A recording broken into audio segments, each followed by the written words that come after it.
السلام عليكم أحلى متابعين، مرحبا بكم في فيديو جديد. موعد مباراة توقيت قنوات الناقلة دوري أبطال إفريقيا شبيبة القبائل الجزائري ضد الوداد الرياضي المغربي. موعد المقابلة يوم الجمعة 17 فبراير على الساعة 8 ليلا. حسم التعادل بدون أهداف مباراة بيترو أتليتيكو الكونغولي وشبيبة القبائل الجزائري، والتي جرت بينهما اليوم السبت لحساب الجولة الأولى من دوري المجموعات مسابقة دوري أبطال إفريقيا. خوتي، إلا عجبكم الفيديو ما تنساوش تبارطاجيو هذا الفيديو مع الأصدقاء والأحباب وتفرجوا في الفيديو من الأول حتى الآخر.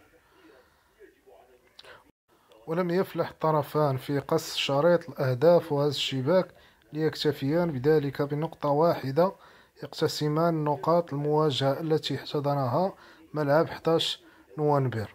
ولم يفلح الطرفان في قص شريط الأهداف وهز الشباك ليكتفيان بذلك بنقطة واحدة، يقتسمان نقاط المواجهة التي احتضنها ملعب 11 نوفمبر.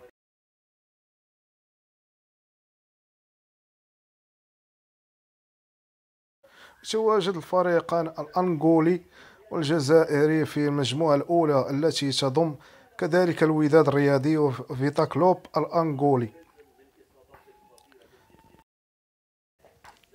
وتأجلت المقابلة الأولى التي كانت ستجمع الوداد البيضاوي بنظيره فيتا كلوب بسبب التزام فريق الأحمر بمشاركة في منافسة كأس العالم الأندية المغرب 2022.